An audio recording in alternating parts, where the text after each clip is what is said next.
Vítám vás na mé dnešní přednášce o biomikroelektromechanických zařízeních, protože jde o oblast, která v současné době prochází skutečnou revolucí.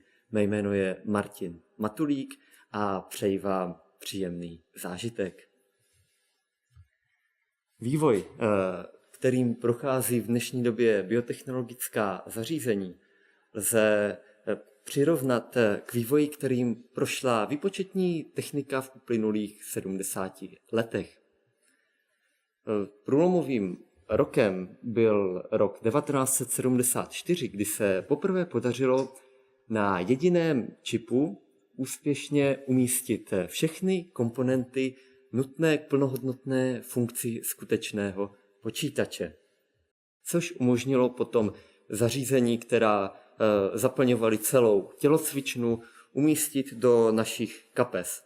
A mnohdy také využívají funkce, které ještě před pouhými 15 lety byly k vidění pouze ve vědecko-fantastických a odvážných špionážních filmech. A samozřejmě název biomikroelektromechanické systémy je opravdu sexy, ale k čemu nám takové zařízení může být dobré? Tak podle definice jde o zařízení nebo systémy zkonstruované pomocí mikro- a nanovýrobních procesů, používané pro výrobu, zpracování, přepravu, analýzu a konstrukci biologických a chemických struktur. A v podstatě jde o nějaké kusy technických zařízení, které jsou maličké, můžeme je vložit do živého organismu, kde následně plní určitou úlohu. A podle typu této úlohy je můžeme zařadit do jedné ze 3 kategorií. Senzory nám umožňují zjistit, co v organismu aktuálně probíhá. Zda dochází k nějakým změnám teploty, jaké je v nějakém místě pH, případně zda se tam vyskytuje nějaký protirakovinný marker. Akční členy nebo aktuátory zase umožňují organismus nějakým způsobem stimulovat a přímo ovlivňovat jeho funkci. Vzhledem k tomu, že v lidském těle probíhá spousta biochemických procesů, tak na jejich základě můžeme také vytvářet elektrickou energii, kterou můžeme používat v provozu některých těchto zařízení. Tyto dílčí prvky můžeme integrovat do ucelenějších systémů, které mohou plnit potom už nějakou smysluplnější úlohu, a takovým cílem je vyvinout zařízení, které by umožňovalo vyhodnotit aktuální stav organismu a v případě výskytu nějakého patologického stavu na tuto situaci odpovídajícím způsobem reagovat, tak, aby byla zachována plnohodnotná funkce zdravého organismu. Když máte navrhnout nějaký senzor pro použití v živých organismech, tak je potřeba vycházet ze 2 hlavních hledisek. První je materiál, který k konstrukci senzoru použijete, a druhý je fyzikální princip, na základě kterého budete zjišťovat, co se v tom organismu ve skutečnosti děje. Materiály buď mohou být založeny na umělých, většinou polymerních strukturách, a nebo začínají být v oblibě také skutečné živé buňky, případně mikroorganismy. Z fyzikálních principů pak můžete použít například mechanické ohýbání nějakého mikronosníku nebo změnu vodivosti mezi 2 elektrodami a případně také detekci viditelného světla vydávaného při některých biochemických procesech. Jak asi tušíte, tak každý z těchto principů má své výhody a nevýhody a většinou bývají jednotlivé principy vhodné pro různé situace. Takže je vždycky potřeba určit optimální varianty pro konkrétní situaci. Není to tak, že bychom měli jeden materiál a jeden fyzikální princip, který by byl optimální pro všechno. Zmiňovali jsme také aktuátory, které umožňují nějakým způsobem organismus ovlivňovat. A pokud máme velké množství takových akčních prvků, které dokáží třeba stimulovat funkci celého orgánu, dokážete si vzpomenout na nějaké zařízení, které je už dlouhá léta běžně používáno v lékařské praxi?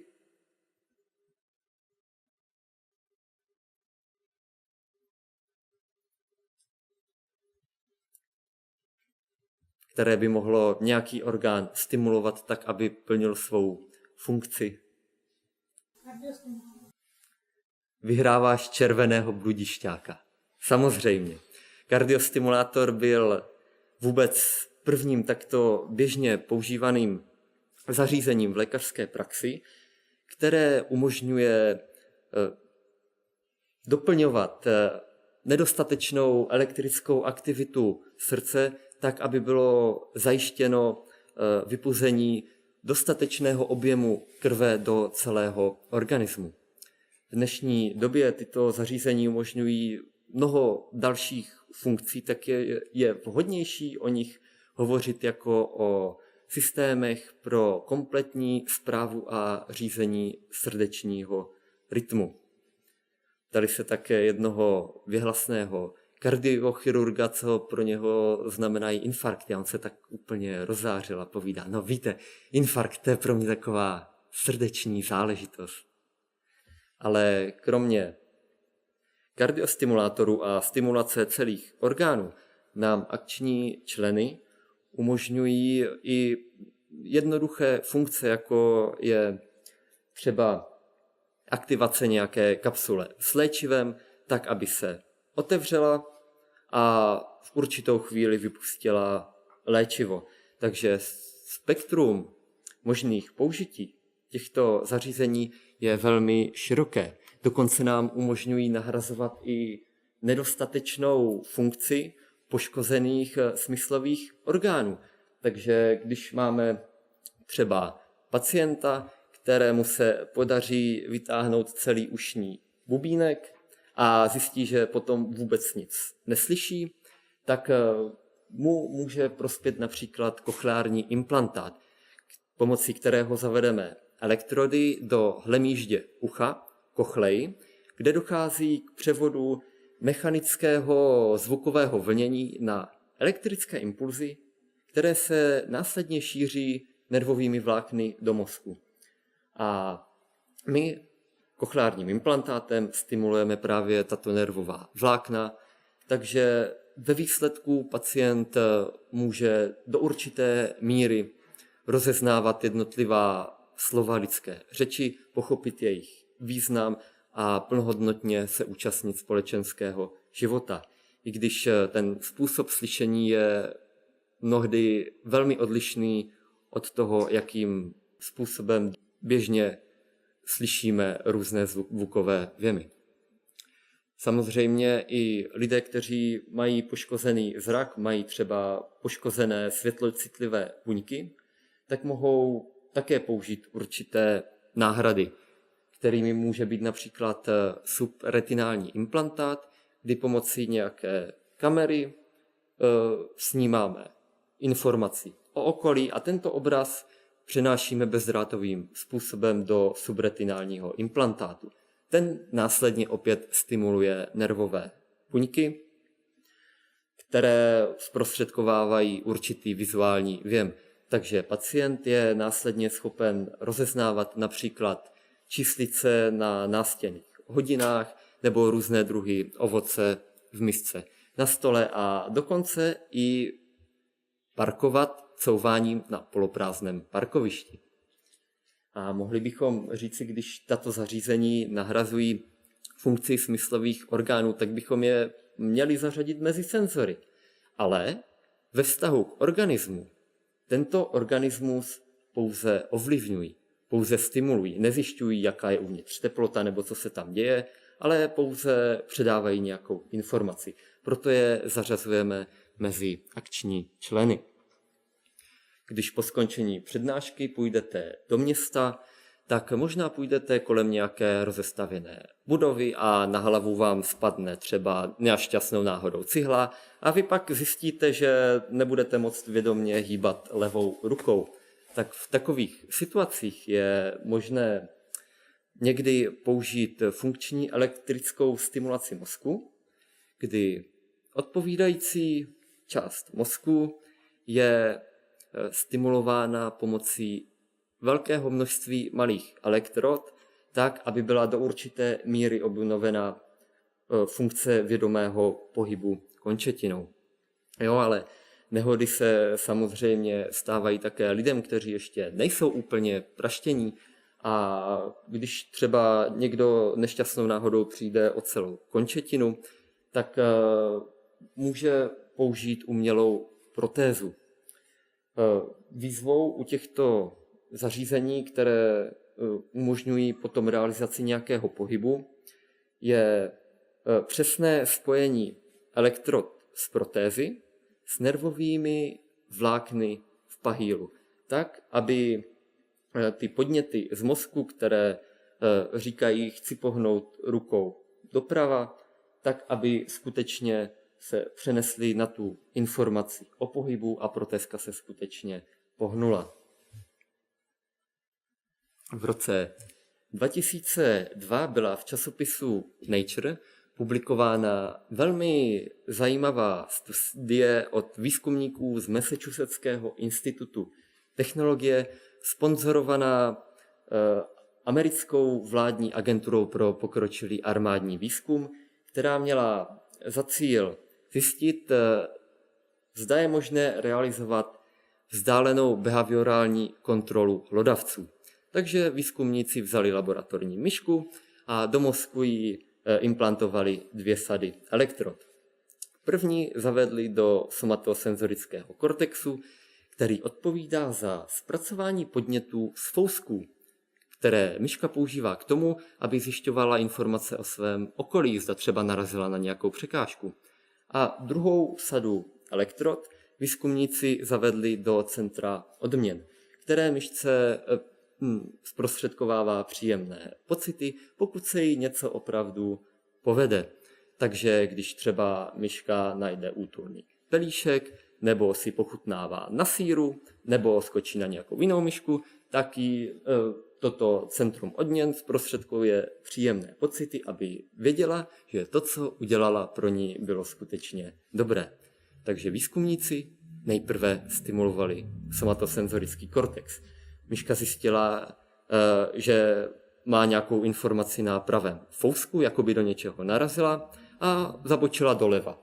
Následně výzkumníci stimulovali centrum odměn, aby věděla, že se rozhodla správně. A postupným opakováním tohoto procesu myšku naučili interpretovat vnější podněty, jako by byly její vlastní. Takže ji následně dokázali navigovat skrz poměrně komplikované bludiště. A údajně by tato technologie měla mít přínos při hledání cesty skrz minové pole a nebo hledání přeživších v sutinách budov po katastrofických událostech. Aby všechna ta zařízení mohla skutečně fungovat, tak potřebují nějakou energii. Tu můžeme dodat v elektrické formě buď pomocí baterie nebo akumulátoru, který můžeme například bezdrátově dobíjet, ale také v dnešní době můžeme vytvářet energii z procesů probíhajících přímo v živém organismu. Na nějaký sval můžeme umístit hodně tenký nanodrátek a jak ten sval se postupně smršťuje a roztahuje, tak dochází k ohýbání drátku, čímž se vytváří elektrická energie. Samozřejmě můžeme mít také zařízení, která se mají po organismu pohybovat. A v tom případě je vhodnější použít palivový článek. Jako nejperspektivnější se v dnešní době jeví palivové články na bázi glukózy, protože glukóza je přirozeně zdrojem energie pro buňky v organismu, takže je v celém těle hojně dostupná. A zařízení zpracovávající glukózu pomocí nějaké chemické reakce vytvoří z glukózy elektrickou energii a následně do těla vypustí odpad, který je tělem snadno zpracovatelný. Velkou výzvou je v dnešní době hledání materiálů, které by byly biokompatibilní, tělo je dobře snášelo a zároveň dokázali poskytovat dostatečně vysoké množství energie, které by bylo reálně použitelné. Na obrázku vpravo tak můžete vidět hybridní zařízení, které v sobě zahrnuje funkci automatického defibrilátoru spojeného s palivovým článkem na bázi glukózy, sestavené v roce 2009. A cílem je potom integrace těchto prvků do nějakého komplexnějšího zařízení, které by umožňovalo vyhodnocovat a například i léčit určité patologické stavy.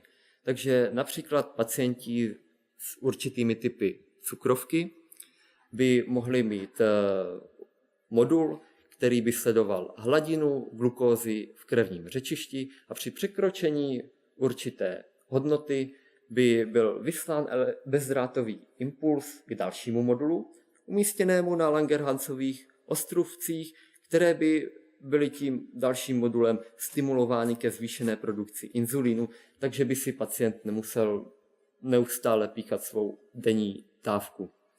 A byla by zachována správná funkce organismu.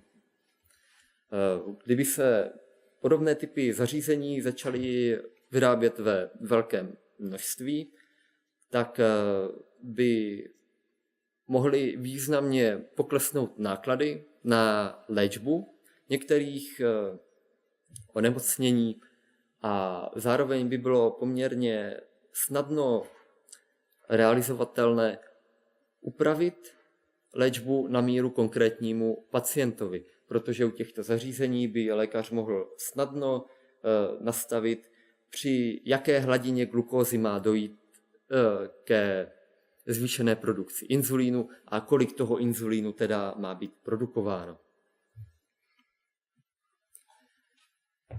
Zařízení, která využívají technologie, o kterých jsme hovořili, nemusí být umístěny pouze uvnitř lidského těla. Když si představíte velkou biochemickou laboratoř, která má spoustu různých zařízení, která provádějí různé úkony, tak je můžete všechny zmenšit a umístit na jednu podložku, kterou můžete použít třeba jako těžítko na stůl. A tato zařízení bývají často zaměňována s mikrotas systémy pro kompletní biochemickou analýzu, která nám poskytují ještě nějakou přidanou informaci o tom, co se skutečně děje. Takže zatímco laboratoř na čipu nám řekne, v takovém a v takovém množství buněk je tolik a tolik šodíku, tolik a tolik droslíku, tolik a tolik glukózy, tak mikrotas systém nám řekne, no v takovém a takovém množství buněk je tolik a tolik šodíku, a to je hrozně jako málo, a toho droslíku je tam strašně moc, a té glukózy, no to je strašné, s tím by někdo měl něco dělat. A následně to zařízení může například poslat informaci ošetřujícímu lékaři.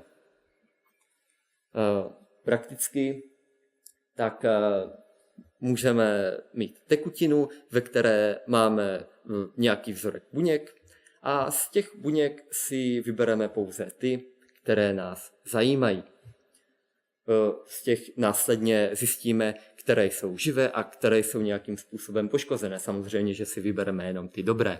Abychom je následně rozložili a ty látky, které se z nich uvolní, pak můžeme nějakým způsobem vychytávat a zjistit, kolik teda v těch buňkách ve skutečnosti bylo toho sodíku, toho draslíku, případně zda tam byl nějaký protirakovinný marker. Konstrukčně pak můžeme použít nějakou skleněnou destičku, do které vytvoříme systém mikrokanálku, kterými proudí ta tekutina, a následně k tomu systému přidáme nějaké senzory, nějakou vyhodnocovací elektroniku a obvody pro řízení a správu funkce celého tohoto zařízení. Jenomže taková užitečná zařízení můžeme vytvářet také přímo ze skutečných lidských buněk, kdy například biopsií získáme vzorky různých typů buněk z ledviny, které následně vykultivujeme a například pomocí 3D tiskárny je vhodným způsobem natiskneme na nějakou podložku. Takovým způsobem, aby utvořili struktury odpovídající skutečné lidské ledvině. Takové zařízení se pak chová a reaguje na vnější podněty velmi podobným způsobem jako skutečné lidské orgány. A v aktuální době velké farmaceutické společnosti investují značné množství finančních prostředků do úspěšného dokončení vývoje těchto zařízení, protože by mohli nahradit zvířecí modely při testování akutní toxicity léčiv. Aktuálně se prověřuje, že skutečně tato zařízení poskytují stejné reakce jako skutečné lidské orgány. No a když teda dokážeme vytvořit model nějakého orgánu na jedné podložce, tak můžeme vzít modely různých orgánů a umístit je na společnou podložku. Následně je propojíme způsobem, který odpovídá propojení orgánů ve skutečném lidském těle a získáváme systém označovaný jako člověk na čipu.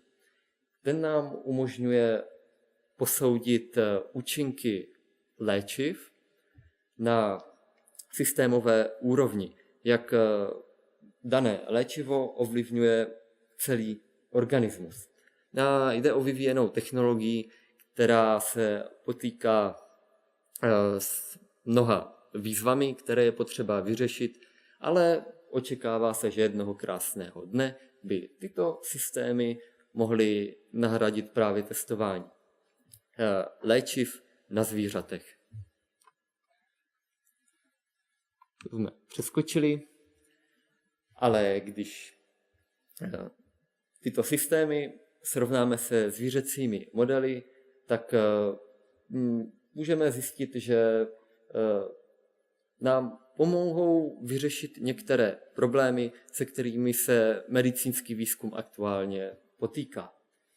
Klasický zvířecí model je standard, který je široce přijímaný vědeckou komunitou. Myšky laboratorní většinou žijí poměrně dlouhou dobu, takže když myšce podáte léčivo, tak například po půl roce ta myška ještě žije a vy tak můžete vyhodnotit, jestli to léčivo na ní zanechalo nějaké dlouhodobější následky. Samozřejmě je potřeba si uvědomit, že živá myška je skutečná živá bytost, která myslí, vnímá a cítí. A proto asi vnímáme, že testování na živých zvířatech není úplně ta nejlepší cesta. Ale i kdybychom byli naprosto bezskrupulózní vědci a nezabývali se vůbec jakýmikoliv etickými otázkami, přesto bychom zjistili, že testování na zvířecích modelech má poměrně značné nevýhody. Když si představíte laboratorní myšku, tak se asi shodneme na tom, že běžná laboratorní myška vypadá trošku jinak než typický člověk. takže i léčivo podané myšce na ní bude mít trošku jiné účinky než na skutečného člověka. Zároveň, když si koupíte velké množství myšek, tak každá je unikátním živým tvorečkem a při bližším pohledu zjistíte, že jedna má šišatou hlavičku, druhá má nateklé očičko, třetí se motá neustále do kolečka, což jsou věci, které nemůžete nějakým způsobem ovlivnit. Takže potřebujete velké množství myšek, abyste mohli následně říci, že ano, u většiny myšek toto léčivo udělalo zhruba tyto a tyto změny. A samozřejmě získávání informací o těchto změnách je časově i finančně náročné.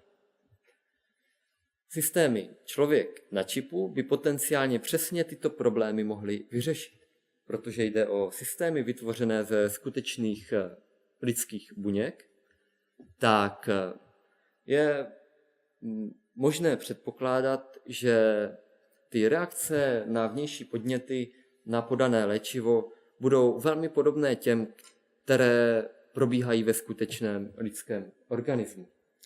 Zároveň do tohoto zařízení přivádíte živiny, odvádíte odpadní látky a regulujete vše, co se v tom zařízení děje.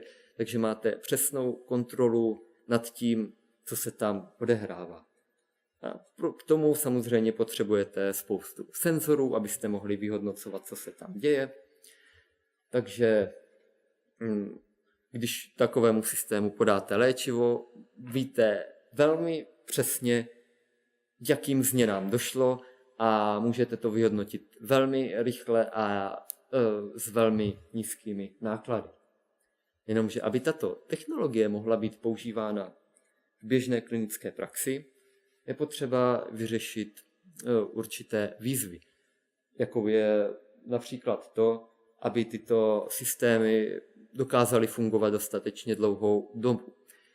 Běžné zařízení, orgán na čipu se daří udržovat při životě řádově v několika týdnech. Ale když je propojíte dohromady a navzájem se ovlivňují, tak je to přece jenom o něco složitější. Zároveň se nedaří například vytvářet struktury, jaké odpovídají například hematoencefalické bariéře a samozřejmě umělé náhražky jsou v těchto případech většinou nepoužitelné, protože se chovají velmi rozdílným způsobem. Při výrobě takového zařízení tak například biopsii získáte vzorky buněk z různých orgánů, ty nakultivujete a vytvoříte z nich struktury odpovídající těm jednotlivým orgánům. Ty umístíte na nějaké podložce, vytvoříte systém kanálků, kterými přivádíte živiny, případně další látky, léčiva a samozřejmě také vytvoříte odtokové kanálky, které odvádí přebytečné a odpadní látky. A abyste věděli, že skutečně žijeme uprostřed biotechnologické revoluce, tak tady ho máte. První reálně zkonstruované zařízení člověk na čipu, které spatřilo světlo světa v únoru loňského roku. Toto zlatíčko v sobě zahrnuje funkci 7 skutečných lidských orgánů a jeho vývoj trval 4 roky a spolkl více než 0,5 miliardy českých korun. A v porovnání například s vývojem výpočetních technologií bychom toto zařízení mohli přirovnat prvnímu osobnímu počítači v oblasti biotechnologií. A jaká je budoucnost? Očekává se, že v následujících desetiletích všechny tyto systémy dozrají do stádia, kdy budou běžně použitelné v každodenní klinické praxi.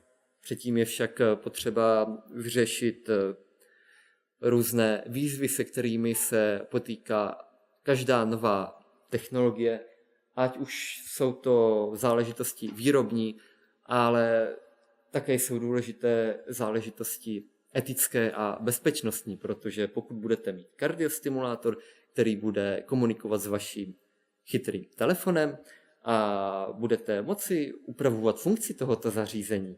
A někdo se vám nabourá do toho chytrého telefonu a řekne si, jaká by to byla sranda, když váš kardiostimulátor na 5 minut přestane pracovat, tak by to pro vás mohlo mít docela katastrofické následky. Takže by bylo vhodné, aby tyto problémy byly vyřešeny dříve, než dojde k nějakému masivnějšímu používání těchto technologií. Na druhou stranu, tato zařízení by mohly umožnit vyřešení některých největších problémů, se kterými se aktuálně medicínský výzkum potýká. Ať je to přesnost aktuálně používaných metod, nebo etická hlediska testování léčiv na zvířatech a samozřejmě také cena aktuálně používaných terapií různých onemocnění, protože o peníze jde vždy až na prvním místě. Jaká však bude budoucnost ve skutečnosti, do jaké míry tyto zařízení budou skutečně používána a jak nás v každodenním životě ovlivní, nám ukáže jedině čas. A pokud máte k této přednášce a k tomuto tématu nějaké dotazy, tak právě nastala vhodná doba pro jejich položení.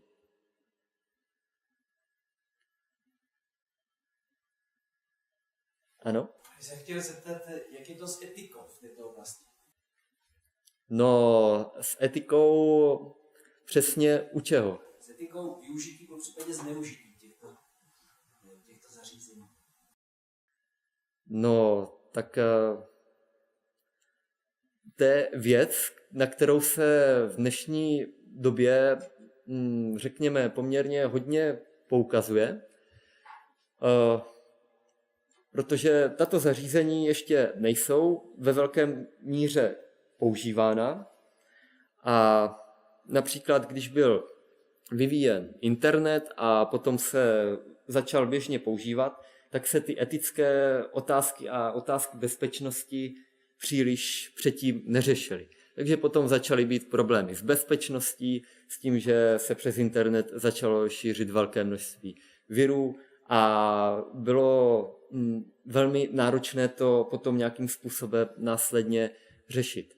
Tak je pravda, že kdyby se tyto otázky nevyřešily u tady těchto technologií a začaly by být používány v masovém měřítku, tak potom by mohly nastat problémy, které by mohly být katastrofální pro celou lidskou společnost a v zásadě pak už by nemusely být zpětně řešitelné. Takže proto se výzkumníci v této oblasti aktuálně zabývají otázkama etiky a bezpečnosti těchto technologií. Takže v momentální době tak se tímto tématem, tou etikou, zabývají ti samotní výzkumníci, třeba nějací bioinženýři nebo tak, nebo se jedná spíš, já nevím, o doktory, kteří se zabývají lékařskou etikou? Řekl bych, že to budou spíše odborníci v oblasti lékařské etiky, kteří se nějakým způsobem dostali k těmto technologiím a zabývají se právě těmi etickými hledisky u možných nových terapeutických postupů. Takže neřekl bych, že by se touto otázkou zabývali vyloženě techničtí pracovníci, kteří vyvíjejí ty jednotlivé prvky, ale spíš to budou lékaři se specializací v oblasti bioetiky. A existuje teďka nějaká psaná nebo nepsané pravidlo, jak už to nějaké hranice, že za toto už se nepůjde, nebo tak něco? O konkrétních hranicích úplně nevím, že by byly stanoveny.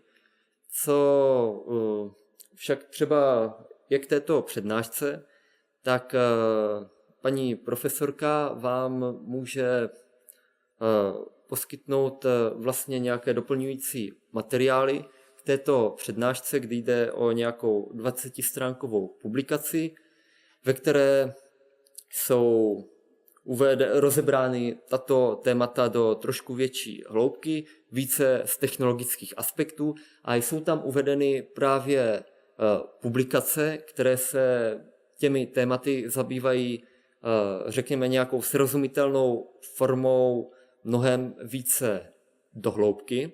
A jedna z těch publikací se zabývá do značné míry právě otázkou té bioetiky. Takže tam byste mohl najít nějaké další informace pro tuto otázku. Existuje výrobce? Používá se to někde? Ano, dokonce existuje společnost, jmenuje se CN Bio, která právě spolupracovala ještě s jednou americkou univerzitou na vývoji toho systému člověk na čipu. A je to společnost, která už několik let vyrábí právě systémy orgán na čipu pro testování akutní toxicity léčiv. Takže tyto systémy už se v dnešní době skutečně prakticky používají.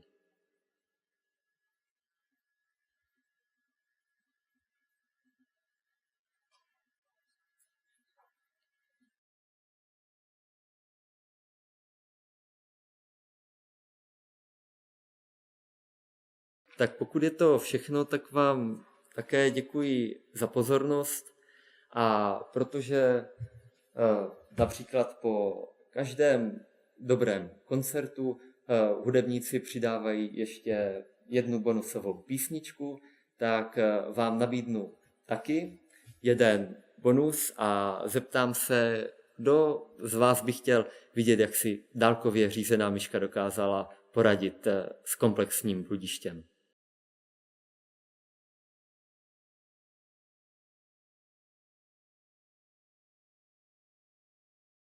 Toto video natočili výzkumníci z čínských univerzit, kteří se zabývali otázkou, zda je možné právě tou technologií pro behaviorální kontrolu nějakým způsobem vylepšit přirozenou inteligenci jedince. Tak provedli celkem 3 pokusy. V prvním nechali myšku projít bludištěm, jak sama uznala za vhodné, a ve druhém případě její chování řídili programem pro řešení bludišť. Výsledky obou těchto pokusů byly zhruba srovnatelné, takže ve třetím případě nechali myšku pohybovat, jak ona sama chtěla, ale když program vyhodnotil, že myška hodlá udělat nějakou hovadinu, tak mohl převzít kontrolu a navigovat ji správným směrem, který uznal za vhodné. A ve výsledku pak tato varianta poskytovala statisticky významným způsobem výrazně lepší výsledky než obě předcházející varianty.